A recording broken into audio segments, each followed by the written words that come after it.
Hello and जय Hind everyone. कैसे हो आप सभी? ठीक ठाक, मस्त एंड बढ़िया होंगे। वीडियो का मेन टॉपिक बता देता हूँ। कोस्ट गार्ड नाविक डीपी एंड जीडी की प्रिपरेशन कर रहे हो तो स्पेशली आप लोगों के लिए ही क्लास होने वाला है। यहाँ पे मैं क्या लेके आया हूँ, यहाँ पे साइंस के टॉप 20 इंपॉर्टेंट क्वेश्चन ही लेके आया हूँ जो एक लेवल के हैं। दो टॉपिक मैंने पिक किए हैं, स्पेशली मैं पहले बता देता हूँ क्योंकि आपका कोस्ट गार्ड नाविक डीपी पे साइंस आना है, तो साइंस और जीडी पे आपका केवल फिजिक्स आना है। तो उस बेसिस पे 10 क्वेश्चन तो मैंने केवल साउंड टॉपिक से पिक किए हैं और 10 क्वेश्चन आपका विटामिन से पिक किया है। तो इंपॉर्टेंट होने वाला सेशन, आपको अच्छा लगेगा। डेफिनेटली विजिट कियो, चैनल पे बने रहना और वीडियो वॉच करना, और वीडियो आपके लिए काफ़ी हेल्पफुल होने वाला है। क्वेश्चन आपको बहुत लैंग्वेज पे देखने को मिल जाएंगे। कोई क्वेरी है तो कमेंट सेक्शन में आप मुझसे आस्क कर सकते हो। अभी देखो क्वेश्चन नंबर फर्स्ट यहाँ पे था कि ध्वनि का वेग अधिकतम होता है। तो देखो सबसे पहली बात मैं बता देता हूँ, पूछा गया क्वेश्चन में कि the velocity of sound will be maximum, मतलब जो आपका वेलोसिटी होता है वो मैक्सिमम किस में होता है? वैक्यूम में होता है, एयर में होता है, वाटर में होता है या फिर स्टील में होता है? सो what will be the right answer?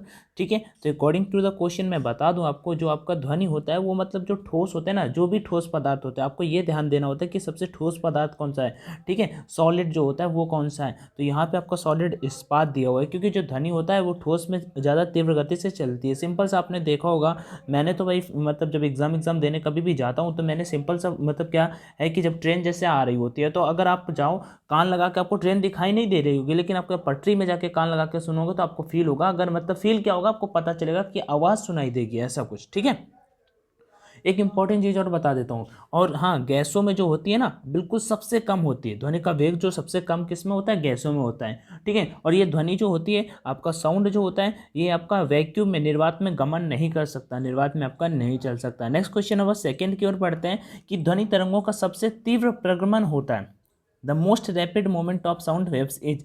सो अभी जस्ट इसका आंसर किया कुछ सेकंड्स पहले कि साउंड्स में, ये गलत हो गया यहाँ पे। ठीक है, राइट आंसर क्या होगा आपका? ठोस में। किसमें? सॉलिड में, ठोस में।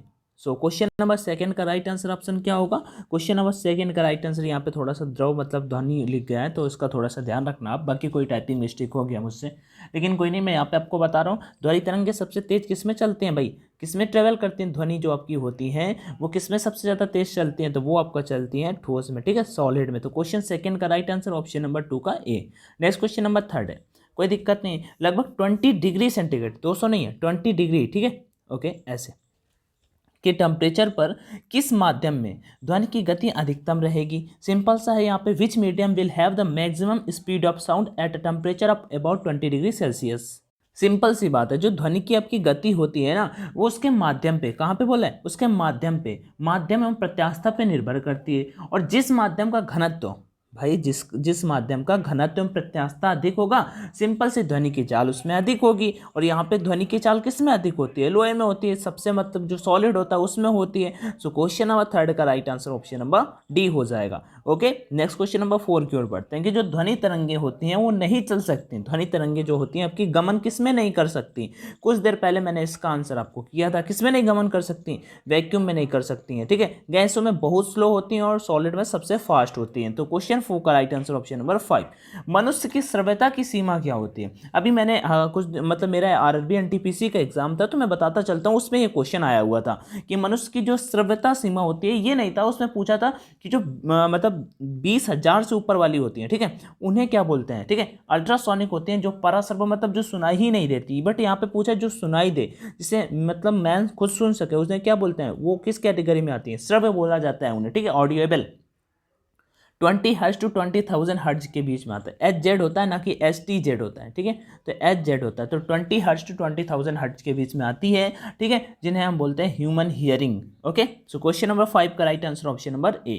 क्वेश्चन नंबर 6 की ओर, ये काफी इंटरेस्टिंग क्वेश्चन है। चमगादड़ अंधेरी रातों में उड़ सकते हैं और अपना शिकार भी कर सकते हैं, इसका कारण है उनकी आंखों में तारे बड़े बड़े होते हैं। ये तो कोई लॉजिक ही नहीं हुआ, आप इसे इग्नोर में मार दोगे।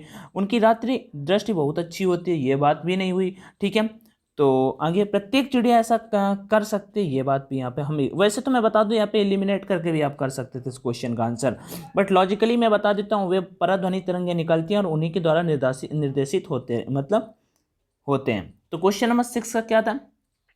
वे उड़ते समय पराध्वनि तरंगें उत्पन्न करते हैं। जब वो उड़ते हैं ना, चमगादड़ आपका, ये मान लो चमगादड़ है, ठीक है, और जब ये उड़ते हैं ऐसे ऐसे ऐसे तो पराध्वनि तरंगें निकलती हैं, ठीक है, उन्हीं के द्वारा मान लो उनकी हेल्प हो जाती है। तो क्वेश्चन नंबर 6 का right answer option number D. Next है, पराध्वनि जेट की उड़ान के कारण क्या होते हैं? पराध्वनि जेट के उड़ान के कारण क्या होते हैं? Air pollution, eye disease, ozone barrier या none of this. Question number 7 का राइट आंसर कमेंट सेक्शन में आपको कमेंट करके बताना है। नहीं आया, सिंपल सा, कोई दिक्कत नहीं है, आपको इसका स्क्रीनशॉट लेना है, टेलीग्राम अंशु सिंह में जाकर फॉरवर्ड कर देना है, वहां पे इसका आपको सॉल्यूशन मिल जाएगा। तो क्वेश्चन नंबर 7 का राइट आंसर क्या होगा आपको कमेंट सेक्शन में बताना है, ठीक है। नेक्स्ट क्वेश्चन यहाँ पे चलते हैं और डिस्कस करते हैं। ना आए तो आप मुझे बता देना, अंशु सिंह में टेलीग्राम पे स्क्रीनशॉट निकाल के वहाँ पे फॉरवर्ड करना, मैं इसका आंसर आपको जस्ट बता दूंगा। डेसिबल किसे मापने के लिए प्रयोग में लाया जाता है? What is the decibel used to measure? खून में haemoglobin, haemoglobin in blood, sugar in urine, sound in the atmosphere, वायु के कारण पेशाब में शक्कर या एयर पार्टिकल्स। तो सिंपल सा है, वातावरण में ध्वनि, मतलब ध्वनि की इकाई ही डेसिबल होती है, ये सिंपल है, आपको पता भी होगा। सो क्वेश्चन नंबर 8 का right answer option number C. Next है, जब दो लोग आपस में, और भाई कोस्ट गार्ड का एग्जाम बहुत क्लोज है, मतलब मैं बता दूं 15 से 20 मार्च के बीच में, 15 to 20 मार्च के बीच में एग्जाम होने वाला है, जैसा कि उन्होंने क्लियर स्पेसिफाई दे भी रखा है। सो उस बेसिस पे बता रहा हूँ, जब दो लोग आपस में बात करते हैं तब कितने डेसिबल ध्वनि उत्पन्न होती है? बताओ भाई।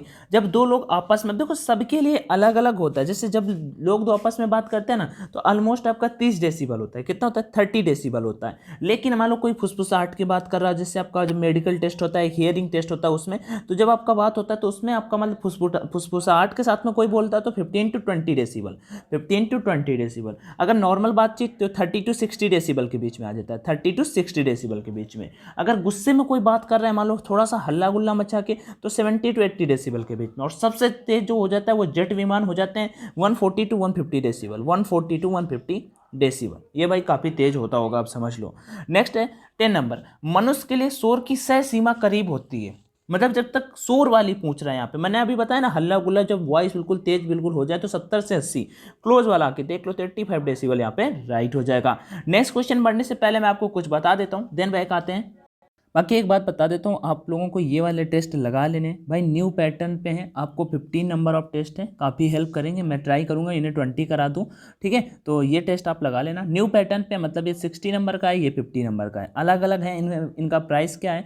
बोलोगे भाई क्यों भाई करें? पहला नंबर, ऑफलाइन से ऑनलाइन बेटर है। ऑनलाइन पे आप रैंकिंग देख पाओगे, यहाँ पे लगभग 50,000 कैंडिडेट होंगे आपका, तो आप उनके बीच में अपनी रैंकिंग देख पाओगे। निगेटिव मार्किंग खैर इस पेपर में है नहीं, तो निगेटिव नहीं मिलेगा, इसमें भी नहीं मिलेगा, पूरा हर एक क्वेश्चन का सॉल्यूशन मिल जाएगा। भाई करते समय यहाँ पे कोड आएगा, तो देखो जैसे 100 वाले ऑप्शन पे क्लिक करोगे, पहली बार मान लो यहाँ पे आते हो तो 100 वाले ऑप्शन पे क्लिक करना, यहाँ पे नीचे आ जाएगा आपका अनलॉक कोर्स का ऑप्शन।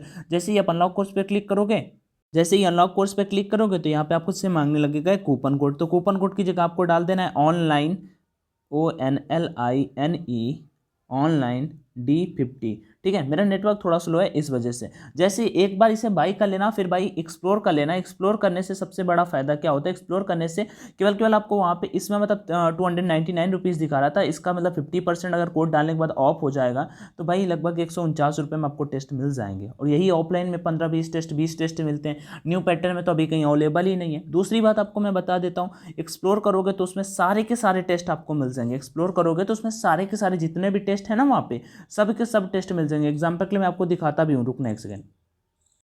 एक बार बाई कर लोगे, दोबारा वन पास कर लेना। एक्सप्लोर का जो ऑप्शन होता है इसमें आके एक बार के बाद दोबारा, तो इसमें केवल 110 रुपये पे करने पड़ेंगे आपको, और जितने भी टेस्ट हैं भाई उसी कोड से सब के सब मिल जाएंगे। पहली बार में ये मत करना, क्योंकि ये पहली बार में करोगे तो केवल 3 मंथ की वैलिडिटी होगी सब टेस्टों की। लेकिन अगर इसमें जाके अगर कोई भी पहले एक बाई करोगे और दोबारा फिर जाके एक्सप्लोर करोगे, सेम प्राइस में आपको लगभग पहले एक बार 149 में आपको टेस्ट मिल जाएगा। कोई एक टेस्ट बाई कर लोगे, उसके बाद यहाँ पे एक नहीं भाई बोलो, आपका ऑलमोस्ट 250 रुपीज़ लगेगा। लेकिन भाई नंबर ऑफ टेस्ट भी तो देख लो कितने हैं। आर्मी GD, कोस्ट गार्ड नाविक GD, कोस्ट गार्ड नाविक DB, NDA, air force action Y, air force Y, air force X rally, air force rally action Y, air force X navy SRAA, navy MR, air force Y. तो ये सारी के सारे हैं। बाकी आपको कोई दिक्कत है तो कमेंट में जरूर बताना। कोड आएगा बाई करते समय तो ऑनलाइन D50 डाल देना, और अगर फिर भी कोई क्वेरी है तो कमेंट में मुझसे बताना, तो मैं आपका डाउट क्लियर कर दूंगा। चलो अपने टॉपिक पे बैक चलते हैं। अगला क्वेश्चन है कि फलों में मीठा स्वाद का कारण, जो फलों में मीठा स्वाद होता है वो the reason for sweet taste in fruits, maltose, ribose, lactose and fructose. So what will be the right answer? So मैं बता दूं रीज़न है फ्रक्टोज, ठीक है, रीज़न है फ्रक्टोज। दोस्तों फ्रक्टोज को और किस नाम से जाना जाता है ये पता है क्या आपको? मैं बताता हूँ, उसे बोलते हैं लेवुलोज। क्या बोलते हैं? लेवुलोज। इसका फार्मूला क्या होता है? C6H12O6, C6H12O6। नेक्स्ट क्वेश्चन की ओर बढ़ते हैं, 12 की ओर। क्या है निम्न, यहाँ पे एक चीज ऐसी है जिससे ना समझ पाओ शायद, नहीं तो कर देते, इंग्लिश वालों तो आराम से कर ही दोगे। कह रहा है कि निम्न में से कौन सा विटामिन रक्त स्कंदन हेतु आवश्यक है? रक्त स्कंदन मतलब समझते हो? क्लॉट रोकना, धब्बा जो होता है ना, उसके लिए यहाँ पे पूछा है, ठीक है। तो which of the following vitamin is essential for blood clotting, ठीक है, रक्त का थक्का जमने से रोकने के लिए मीन्स इनमें कौन सा आपका विटामिन आवश्यक है? सो क्वेश्चन नंबर 12 का राइट आंसर आपका ऑप्शन नंबर हो जाएगा सी, विटामिन के। ओके, विटामिन के। इसका अगर रासायनिक नाम की बात कर लेता हूँ तो फिलिक्वेनिन बोलते हैं, फिलिक्वेनिन बोलते हैं। विटामिन ए का रेटिनॉल होता है, विटामिन बी का थायमीन होता है, विटामिन डी का क्या बोलते हैं उसे भाई? कैल्सीफेरॉल बोलते हैं, कैल्सीफेरॉल। नेक्स्ट 13, निम्न में से किसमें विटामिन ए अधिकतम मात्रा में पाया जाता है? किसमें विटामिन ए सबसे ज़्यादा मात्रा में पाया जाता है? तो गाजर में पाया जाता है। विटामिन ए का रासायनिक नाम रेटिनॉल होता है। विटामिन ए की कमी से कौन सा रोग होता है? तो रतौंधी रोग होता है। 13 बाय 14, भोजन में शरीर को ऊर्जा प्रदान करने वाला अवयव है। ये क्वेश्चन बहुत बार पूछा गया है, ऑलरेडी बहुत बार पूछा जाता है, ठीक है। तो वो है कार्बोहाइड्रेट। क्या है? कार्बोहाइड्रेट है। तो क्वेश्चन 14 का राइट आंसर आपका ऑप्शन नंबर डी हो जाएगा। 15, इनमें कौन सा विटामिन वसा में घुलनशील नहीं है? अब वसा और जल दोनों का आपको पता होना चाहिए। तो देखो जो वसा में घुलनशील होते हैं वो मैं बता देता हूँ, बी और सी जो आपके होते हैं ये जल में घुलनशील होते हैं, ठीक है। बी और सी आपके जल में, तो देखो वसा में पूछ रहा है तो यहाँ पे राइट आंसर तो इसका डी हो जाएगा, बी। और ठीक है, तो आपको ये लिख लेना किसी कॉपी में कि बी और सी जल में होते हैं, बाकी आपका ए डी के और ई भी होता है, ठीक है, ये आपके वसा में होते हैं। ए डी ई के, ए डी ई के, ये किस में होते हैं? वसा में होते हैं। नेक्स्ट क्वेश्चन 15 का 16, विटामिन B11 का रासायनिक नाम क्या है? 16 पे विटामिन B11 का रासायनिक नाम क्या है? बताना भाई कमेंट में कमेंट करके, ठीक है। वैसे मैं बता दूं थायमीन होगा। क्या होगा? थायमीन होगा।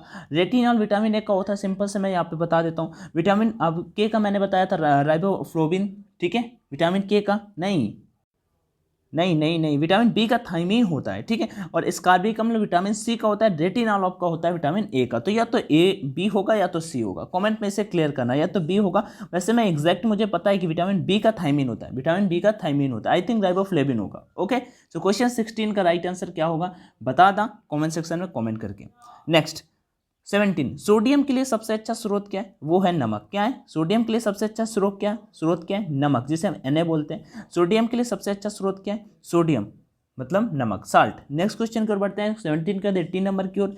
इसका अच्छा एक चीज़ और बता देता हूँ भाई, कहाँ गया 17 नंबर। अगर ज़्यादा नमक खाओगे ना तो फिर आपका जैसे आपका रक्तचाप होता है, जो ब्लड प्रेशर वो बढ़ जाता है, और घेंगा नमक एक बीमारी होती है, वो भी आपको मतलब होने का खतरा टाइप में हो जाता है।